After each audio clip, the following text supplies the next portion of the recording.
அந்த பெங்களூரில் நாடகங்கள் நடத்துகிற போது ரஜினியினுடைய நடிப்பை பார்த்துவிட்டு, நீ இங்கே இருக்காத, சென்னைக்கு போ, சென்னையில் போய் ஃபிலிம் இன்ஸ்டியூட்டில் சேரு, பயிற்சி பெறு, நீ பெரிய நடிகனாக வருவாய்.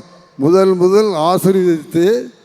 ஆசீர்வதித்ததோடல்ல, தன் கழுத்திலே போட்டிருந்த தங்கச் செயினை அவிழ்த்து அவர் கையில் கொடுத்து செலவுக்கும் படம் வச்சுக்கன்னு அனுப்பிச்ச மனுஷன் அந்த ராஜ் பகதூருக்கு நம்முடைய மனமார்ந்த வாழ்த்துக்களையும் நன்றியையும் சொல்லுவோம்.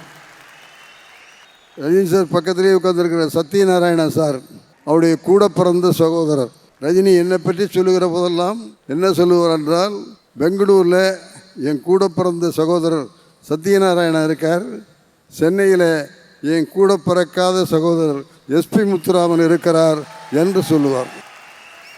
அப்படிப்பட்ட சத்யநாராயணா அவர்கள் ரஜினி சாரை வளர்ப்பதற்கு எவ்வளவு கஷ்டப்பட்டார்கள். அப்போதெல்லாம் அவர் என்னென்ன சுட்டித்தனம் பண்ணியிருப்பார், அதுக்கெல்லாம் அடி வாங்கிட்டு இருக்காரு. அப்படியெல்லாம் அடி கொடுத்து வளர்த்து தன்னுடைய காட்ஃபாதராக இருந்தவர் சத்யநாராயணா. அந்த சத்யநாராயணையவே நான் மனமாற வாழ்த்துகிறேன், பாராட்டுகிறேன்.